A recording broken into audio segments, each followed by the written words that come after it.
Hi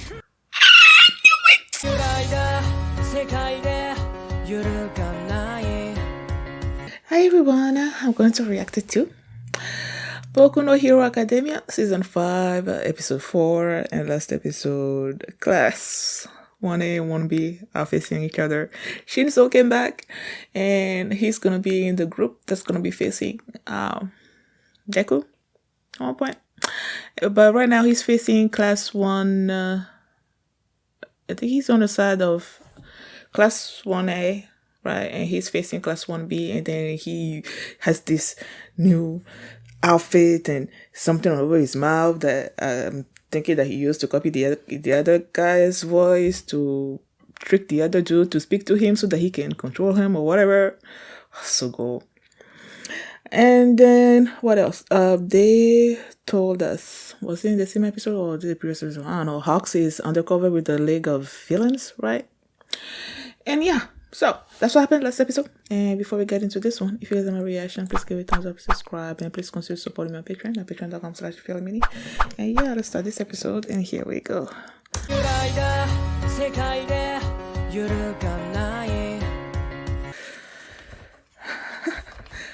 While they were doing their match, whatever, not match, during the fight, I could follow everything that was going on, but now I feel like I can't remember exactly how it went. Okay, well, I can remember this.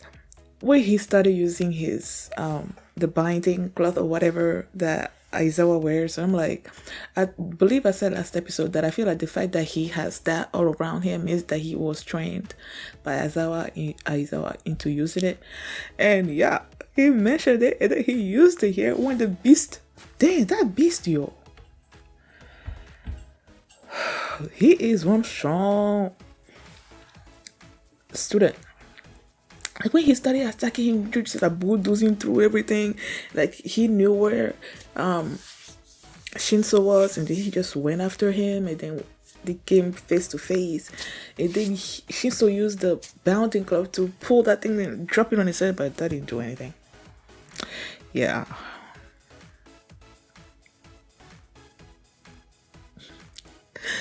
I'm trying to remember how the sequences of events went during their but I don't remember, man. Okay, they had Koda, right, in the prism thingy, and then they had Shinso also at one point in the prism thing, and then they were like, people in the stands were worried about Class 1A, but then Deku's like, nah, because they still had Kirishima, because he had the hardening thing, and then he went and freed Koda, but then yeah, Beast, I think it was Beast, yeah, it probably was Beast that came after Kirishima and just like threw him in the direction where the Vines girl was, and she just captured him, and then they just imprisoned him. See? And then they Class 1A captured the guy that creates the prism thing. They captured him. So it came down to Asui, Shinso, and Kaminari, right? And then the other girl, you had the Vine, the Beast, and the guy that has the scales. Came down to those 3 on 3. And then Asui is like, okay, I have a plan. And then they went back. They should have seen when they were the villains attacked the training thing in the first season, and Asui was explaining what her quirk was and everything. She mentioned the fact that she had a toxic mucus, right? And what she did is she sort of like put all her toxic mucus or whatever on everybody, so that the beast has this strong sense of smell. So he couldn't distinguish. He was only smelling 3 Asuis because he could, yeah, they had all her smell upon them. So that's what he saw coming, 3 person coming at them.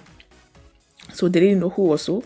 And then there was Kaminari had one of his discs, pointer disc thingy on Beast. They didn't notice it at first until when the all people were sort of like in range, and then the scales guy noticed, and he's like, "That's Kaminari's or whatever." And I'm like, "Is it too late?" And then the Vines girl just launched all her things. It's one of her moves, I guess, and then caught Kaminari, pulled him toward them, right? And the Kaminari is like, as long as I'm in 10 meters range of my disc or whatever, I can just pinpoint or shoot. But then she used a bunch of her vines to stop Kaminari. And then they like went back and showed that this was his plan. I'm like, oh my gosh, he is such an airhead. So the fact that he's the one that came up with the plan of getting caught himself, because he knows how she works and how much of her vine she's gonna use in order to stop his electricity. So yeah, he got caught on purpose, and then Shinso was inside the building somewhere, hiding over there, and he used whose voice? The scales, the guy that has the skills and everything. He used his voice to sort of talk to Vines, and then Vines, responded to him, so he was able to control her, to brainwash her, and she was just standing into place. And the scales to notice that. But then Asui came out, I think, right? And then she was fighting the scales dude, and then you had Beast seeing that Asui was here, and they already captured Kaminari, right? So that means the only person that actually also smells like Asui was gonna be Shinso, and then he went after them, and then that happened. He used the vines, dropped it on his head, but that didn't stop him. But then Asui like launched the skill.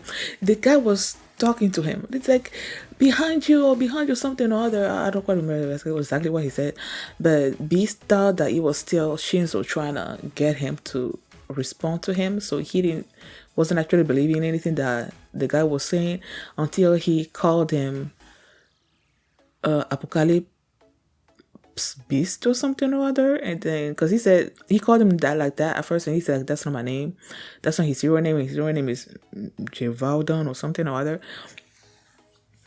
But it wasn't until he called him that again that he's like, oh, so this must be my teammate. But then by then it was so late, as we launched him into him and knocked him out, and yeah, they won.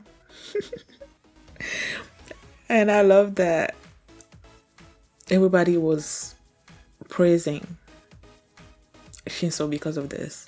Because the fact that he was there and he was using his brainwashing and his voice modulating thingy, that he was able to sort of like break down the communications between all the teams, and all people were able to do the things. So it's like, yay.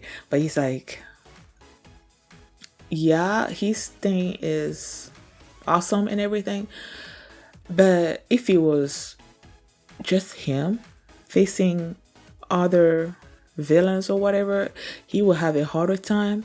It was because he had Asui and Kaminari also around him that they were able to come up with this plan that was able to use his quirk more effectively and take control of the situation. So he's like, okay, I need to get stronger also by myself, so that I can become a pro hero.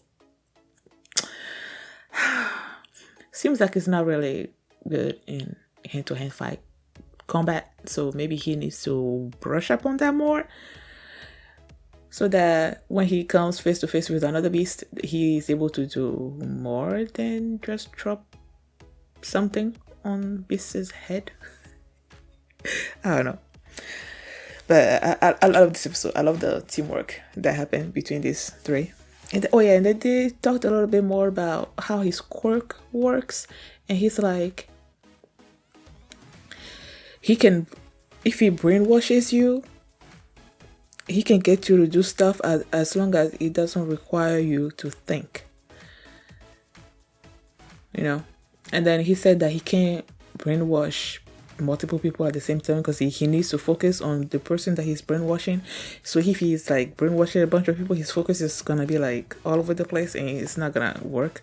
So yeah, one-on-one is probably the best thing for him. So yeah, I love this episode. Thank you guys for watching. And if you like this reaction, please give it a thumbs up, subscribe, and please consider supporting my Patreon at patreon.com/filmmini, where you can find the full link for this reaction. And the very next episode already uploaded there. So thanks for watching, and I will see you next time. Bye.